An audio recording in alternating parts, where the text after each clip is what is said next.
Saw a tiny 600-person village that everybody else thinks of as poor. He recognized it. That's where he was from. That's who he was. And he never saw it as a place to send pity. It was always a place to find partnership and power, and a place to carry out that commandment to love your neighbor as yourself. Jason Carter, the grandson of Jimmy Carter, joining the nation in honoring the former president during his state funeral at the National Cathedral in Washington, D.C. today. President Carter died late last month. He was 100 years old. And joining us now with his own reflections on the legacy of President Carter, King 5 political analyst Gary Locke, former U.S. ambassador to China. Also, that was under, of course, President Obama, and also two-term governor here in Washington. Thanks for being here. My pleasure, Joyce. I'm sure you watched some of the service today. The president was remembered as a man of character and courage. So many things people said about him. How do you remember him? Well, I've actually met him and interacted with him 3 times. Once in China when we were celebrating the anniversary of the establishment of diplomatic relations with China, which President Carter initiated. In Seattle when he was campaigning for his son, who was running for U.S. Senate, and then as ambassador in China again. So always humble, down to earth, low key, unpretentious, of incredible moral character and strength. And I know we talked yesterday, a man of such deep faith. Andrew Young this morning described him as a bit of a miracle, thinking it almost impossible that America would elect someone from Plains, Georgia to be president of the country. It just shows that in America, anything is possible. You have Bill Clinton, who came as a governor from Arkansas, Barack Obama, who was a first-time U.S. senator, and obviously a peanut farmer, a governor of Georgia, Jimmy Carter. Yeah. When it comes to policy, what do you think will be his legacy? I mean, we know he created the Energy Department, the Department of Education, but he did so much more than that.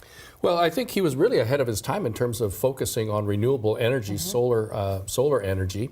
But I think he will be remembered for bringing really disparate groups who have had long-standing fights and disagreements together to forge peace. The peace agreement between Egypt and Israel. Camp David Accords. Camp David, incredible. And he persisted, he stayed in those negotiations until there was agreement, and he went back and forth. He used his own personal prestige and time and energy instead of leaving it to aides to negotiate that Camp David Accord. Which opened up a sort of a broader vision for peace throughout the Middle East.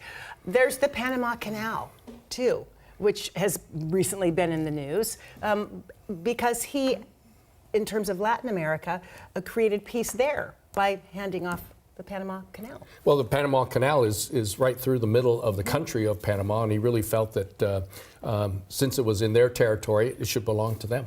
He won the Nobel Prize for protecting elections across the world.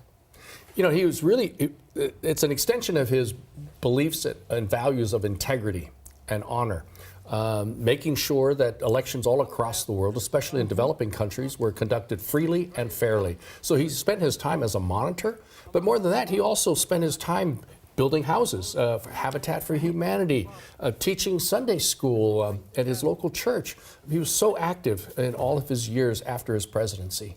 And also, you mentioned before his time, in my research, I didn't realize that he also brought diversity to Washington, D.C., hiring an unprecedented number of people of color, women in particular, African Americans, Hispanics, in high levels in government. Now, he was really ahead of his time, really thinking of people and saying that the administration should reflect the people of America. So he was really a groundbreaking president in all the different issues and policies that he pursued.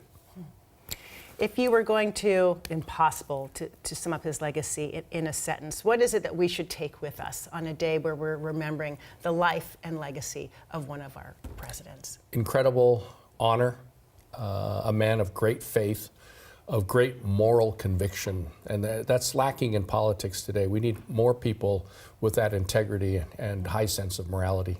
People who will be, that people and kids can look up to. We need more inspiring figures. Especially in realms where he walked when it comes to human rights and diplomacy. Yeah. Gary Locke, thank you so much. My pleasure. We appreciate you being here and sharing your experiences and memories of He was a our great late president. president. Great president. Thank you so much.